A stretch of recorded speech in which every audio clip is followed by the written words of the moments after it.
Não são plantas e certamente não são animais. São seres completamente diferentes. São criaturas muito bizarras e estão ao nosso redor, escondidas embaixo da terra. Podem espalhar-se pelo seu jardim inteiro. Mas a parte que nós realmente vemos é apenas a ponta do iceberg. O mundo secreto dos jardins.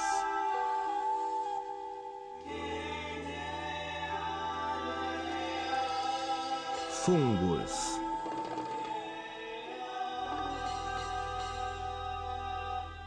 Distribuição sinapse.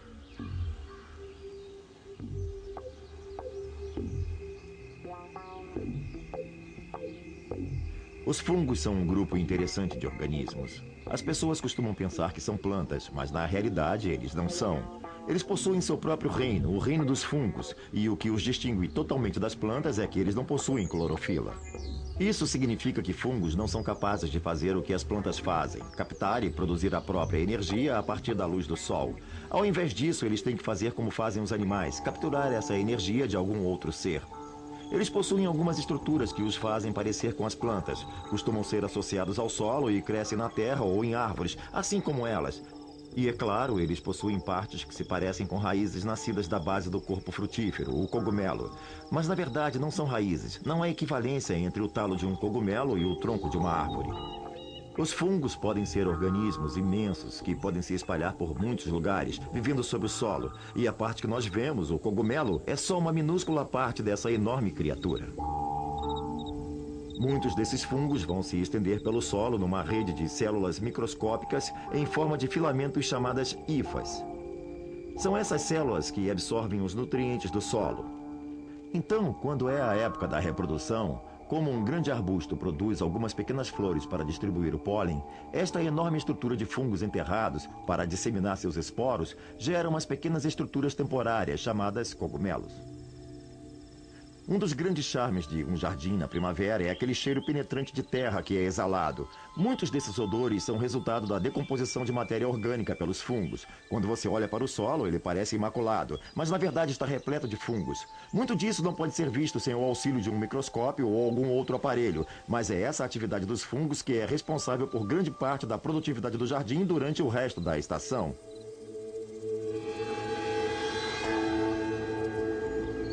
Sem os fungos e as bactérias, a grande explosão de atividade metabólica que vemos na primavera não seria possível. Porque são esses organismos microscópicos espalhados por todo o seu jardim que fazem o trabalho de decompor a matéria orgânica morta e levar de volta os nutrientes para o solo. Os fungos são cruciais para os ecossistemas e especialmente cruciais nos jardins, porque com a morte de plantas e animais, a matéria morta se acumularia e os nutrientes não estariam disponíveis para ninguém se não fossem os fungos. Além do mais, quem quer todos esses cadáveres espalhados?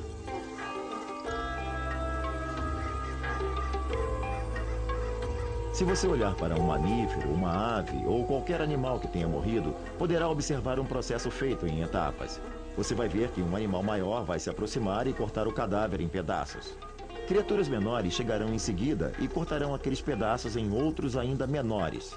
Diferentes tipos de insetos e animais, como centopeias, minhocas e outros do mesmo porte, poderão ingerir essas pequenas partes e quebrá-las em pedacinhos minúsculos.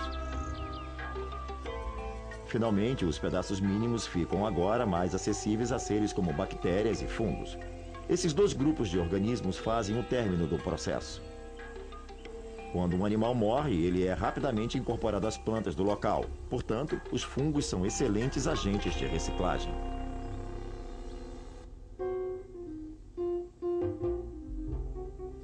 As plantas são a fonte final de energia para os fungos. Em outras palavras, as plantas coletam a energia do sol e criam moléculas orgânicas, usando o dióxido de carbono do ar. Quando o sol começa a se pôr, claro que o processo de fotossíntese se interrompe. Os fungos, diferentemente das plantas, não precisam da luz do sol como fonte de energia.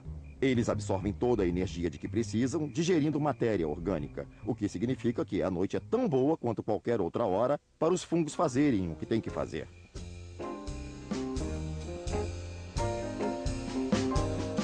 When the sun goes down and the darkness has has settled upon everything, that's when I think of the loving you bring.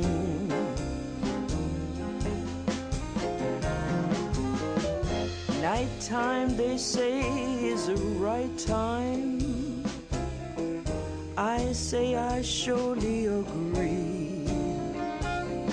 So send all your passionate kisses to me.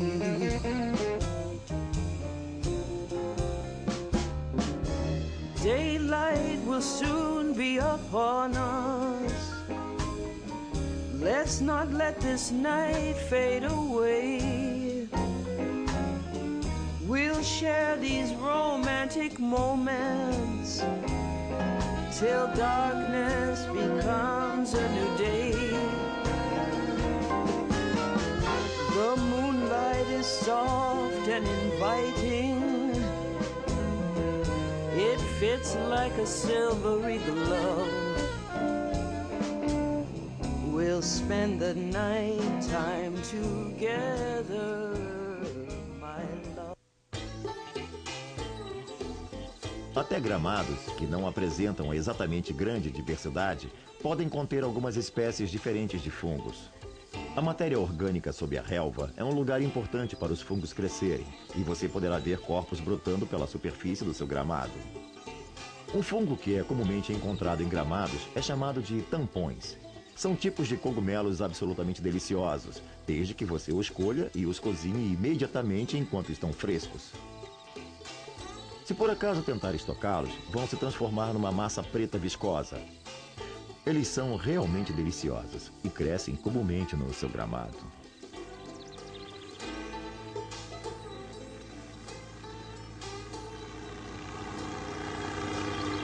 Mas o gramado pode ser constantemente aparado. Não é de fato o melhor lugar para um cogumelo se desenvolver, porque, em geral, eles não duram muito tempo. Mas eles têm vida bem curta na superfície. Se eles tiverem tempo para produzir esporos entre uma parada e outra, o trabalho já foi feito. A olho nu, os esporos se parecem com uma poeira fina, mas são estruturas bem delineadas que contêm o material genético que os fungos necessitam disseminar a fim de se reproduzir. Existem muitas estratégias diferentes para a emissão de esporos. Por exemplo, as bolas cheias possuem todo o material dentro dessa forma grande, branca, esférica e dilatada, que pode crescer até o tamanho de uma bola de basquete. Quando a bola cheia amadurece, basta apenas algum tipo de contato, que pode ser a pisadela de um animal, por exemplo, que uma profusão de esporos é lançada e eles ficam livres aos milhões. Os fungos estrelas são tipos de cogumelos que possuem uma forma meio estranha de liberar os seus esporos. Eles possuem pequenos furos no topo e, se alguma coisa cair neles, mesmo que seja uma gota d'água, emitem uma pequena lufada que lembra uma fumaça saindo de uma chaminé.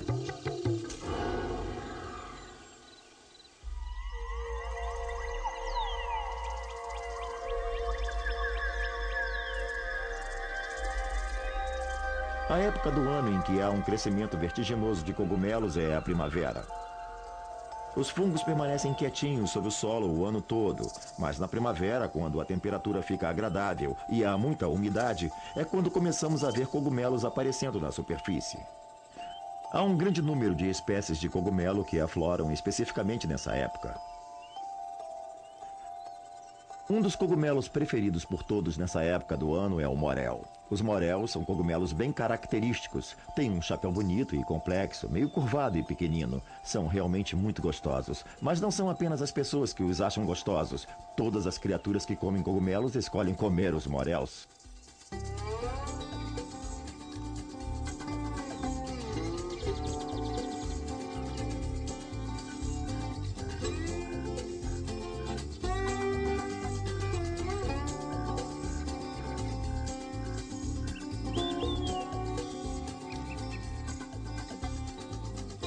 A condição climática de que os cogumelos gostam, frio e umidade, são também ideais para lesmas e caracóis. E, em geral, você vai encontrar lesmas se refestelando numa refeição de cogumelos.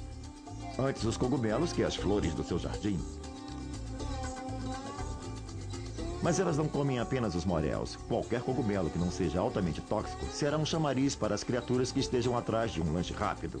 E há uma grande chance de você encontrar um elenco variado se deleitando com qualquer cogumelo disponível. Somente algumas criaturas se especializaram neles, especialmente insetos que possuem ciclo de vida curto e que são bem pequenos. Em resumo, o fato de os cogumelos serem razoavelmente efêmeros, de não durarem muito, é uma verdade, pois eles possuem ciclos muito rápidos. Algumas mosquinhas e mosquitos de fungo podem ser capazes de se alimentar deles mesmo assim. Além de comê-los, o mosquito de fungo também desova em cogumelos, geralmente nas brânquias, em que existem muitas ranhuras e fissuras, onde um ovo pode ficar escondido. E um cogumelo pequeno pode ficar coberto por centenas e centenas de ovos.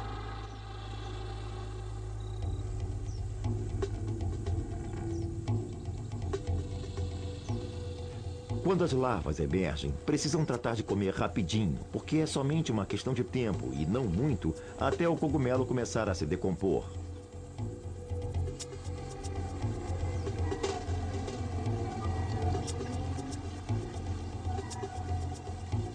Quando então, muitas dessas larvas deixam o cogumelo e entram em alguma cavidade do solo para encontrar por ali um lugar seguro para virar pupa e adulto.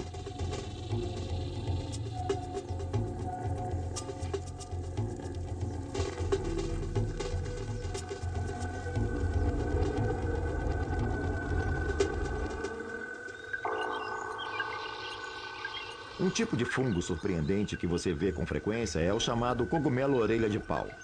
Ele se parece exatamente com prateleiras fincadas na lateral de uma árvore. Esses fungos ficam digerindo a celulose que constitui a árvore, o que é bastante conveniente para muitos insetos que são incapazes de digerir a celulose, mas que querem aproveitar depois que os fungos já transformaram a celulose em açúcares mais simples.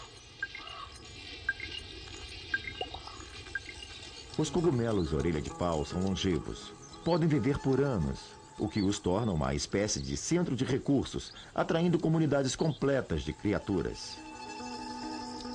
Haverá criaturas comendo diretamente os fungos, haverá criaturas que somente os usarão como moradia, se refugiando do clima e etc.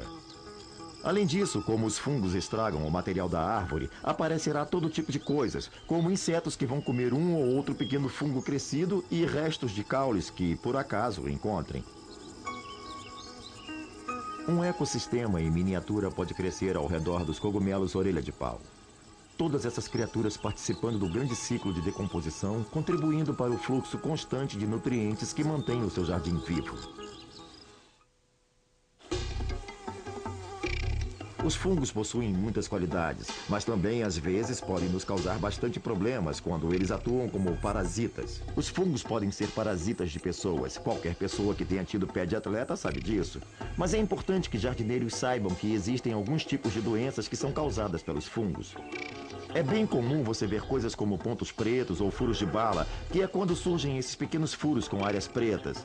Ou podem surgir fungos cor de ferrugem em vários tipos de plantas. Essas oxidações podem significar doenças muito sérias. Por exemplo, o tipo de fungo que ataca as malvas rosas se instala no final do crescimento delas e permanece por pelo menos 1 ano ou 2. Quando os fungos de oxidação se estabelecem, surgem esporos por toda a área, apenas aguardando a cada ano novas malvas rosas para infectá-las. Então você não terá escolha, a não ser remover as malvas rosas, plantando algo diferente e esperando alguns anos.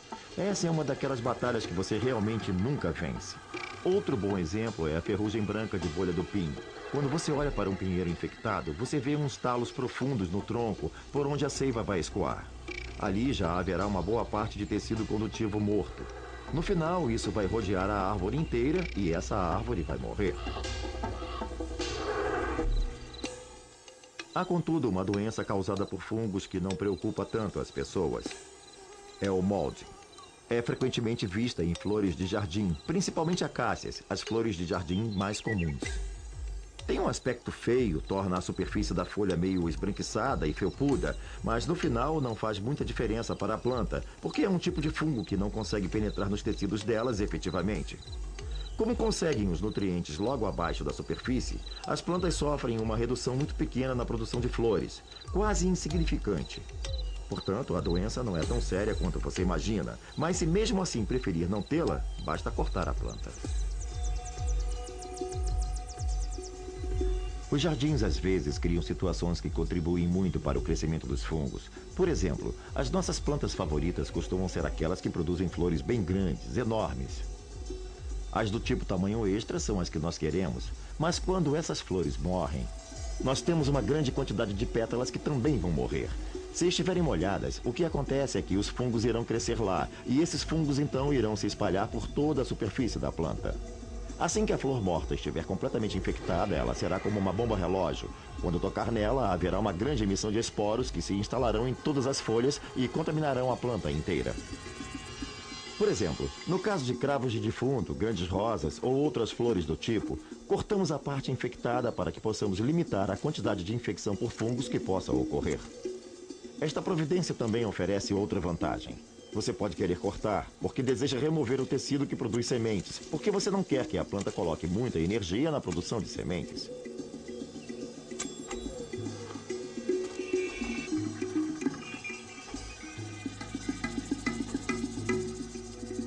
Às vezes pode ser mais fácil fungos atacarem as plantas se tiverem a ajuda de alguma outra criatura. Por exemplo, quando um inseto danifica o tecido de uma planta, sempre cria uma oportunidade para a invasão de fungos. Outro exemplo, quando aparecem coisas como joaninhas e outros besouros que fazem pequenos furos, a hifa pode crescer nesse tecido indefeso. Não só os insetos podem se contaminar com essas infecções ao se moverem de uma planta para outra, como podem funcionar como agulhas hipodérmicas infectadas, espalhando doenças. Outro problema muito sério, principalmente para as árvores, é quando você tem besouros que podem se alimentar perfurando as partes de madeira da árvore. Por exemplo, gafanhotos perfuradores, ou besouros de antenas longas, ou abelhas do elme holandês, todas essas criaturas são fontes por onde as larvas podem fazer seu serviço até o tecido da árvore. Depois de construírem canais e os esporos de fungos penetrarem nesses canais, eles podem crescer e se espalhar pelo tecido todo, até porque a árvore agora está indefesa. E essas doenças podem ter efeitos devastadores. A doença do elme holandês é bem conhecida e há também a doença da castanheira, que quase exterminou as castanhas na América do Norte. Todas essas doenças são infecções por fungos introduzidas nas árvores por besouros. Sem os fungos, muitas árvores não teriam passado de pequenos arbustos. Muitas árvores das florestas dependem quase totalmente de fungos para progredir. Por exemplo, os pinheiros possuem raízes curtas e grossas que não são muito eficientes em coletar nutrientes minerais e água, mas que, conectando-se e interagindo com certos fungos filamentosos conhecidos como hifas, aumentam muito a área na qual podem conseguir esses preciosos artigos. Em troca, os fungos conseguem carboidratos, essencialmente açúcares que são produzidos por fotossíntese nas folhas do pinheiro. É uma relação conveniente. Existe um grupo de plantas que não só se beneficia da relação com os fungos, como é completamente dependente dela. São as orquídeas. As orquídeas, na verdade, produzem sementes que, sem a ajuda dos fungos, não teriam condições de sobreviver. A maioria das sementes de outras plantas, quando espalhadas, tem o seu volume muito aumentado, pois armazenam os nutrientes que vão utilizar desde o início de suas vidas até crescerem o suficiente para fazerem surgir algumas folhas, as raízes e começarem a se sustentar. Mas com as sementes das orquídeas, isso é diferente. As sementes das orquídeas são miudinhas, quase como pó, porque não tem nutriente armazenado. Sem um fungo agarrado às suas raízes, elas não seriam capazes de formar uma muda. Há um meio de se cultivarem orquídeas a partir de sementes, mas não é exatamente fácil.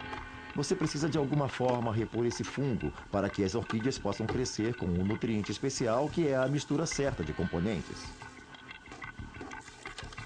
Além disso, muitos outros organismos se desenvolverão felizes no mesmo ambiente que elas. E você deve fazer de tudo para evitar contaminação. Você deve ter um meio que seja esterilizado, onde não haja bactéria ou coisas do tipo. As caixas e tudo mais têm que ser estéreis. Você tem que se assegurar de que as sementes e suas cascas estejam esterilizadas. Este é um processo difícil que consome tempo e às vezes é frustrante. Parece que dá mesmo muito trabalho fazer com que a semente sobreviva, enquanto que na natureza as orquídeas crescem sem problemas.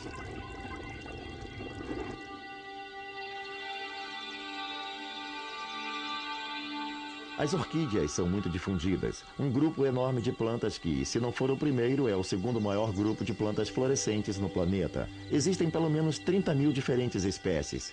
E elas não crescem somente nos trópicos, nem apenas nos galhos das árvores, mas também em partes do mundo de temperatura baixa. Por exemplo, a Península Bruce é um afloramento rochoso que se estende até os grandes lagos, onde cresce uma espécie bem diferente de orquídea. Elas são plantas muito bonitas, mas você não conseguirá transplantá-las com sucesso para o seu jardim, porque o seu jardim não terá os fungos dos quais elas dependem, e elas não podem ser plantadas em estufas, como você faria com uma planta tropical, porque elas precisam do inverno. Elas esperam congelar todos os anos, portanto, se você quiser ver e apreciar essas plantas, terá que vê-las em ambientes selvagens, onde elas coexistem com os fungos. Quando o outono chega ao seu jardim, é a hora da mais espetacular difusão e proliferação dos cogumelos de toda a estação de crescimento. Existem algumas razões para isso. Uma é que os fungos tiveram todo o verão para crescer. Eles acumularam todos os recursos e agora eles podem iniciar uma produção maior de corpos frutíferos. Mas no outono, o solo ainda mantém o calor. As temperaturas estão amenas o suficiente para um bom desenvolvimento, mas não tão quentes a ponto de secarem as superfícies. Portanto, é uma boa época para a colheita de cogumelos. Se você tiver tido bastante umidade e um outono ameno, o solo estará literalmente coberto por cogumelos. Pode ser uma surpresa agradável num jardim de outono, quando tudo está morrendo, encontrar alguma coisa crescendo tão vigorosamente e saber que sob o solo, isso está ajudando a prepará-lo para as plantas do próximo ano. É sempre um prazer encontrar fungos que são, no mínimo, tão interessantes quanto qualquer outro componente do seu jardim. Eles surgem em feitios e tamanhos inimaginavelmente bonitos e complexos. Eles causam um profundo efeito no mundo que nos cerca e são absolutamente fascinantes.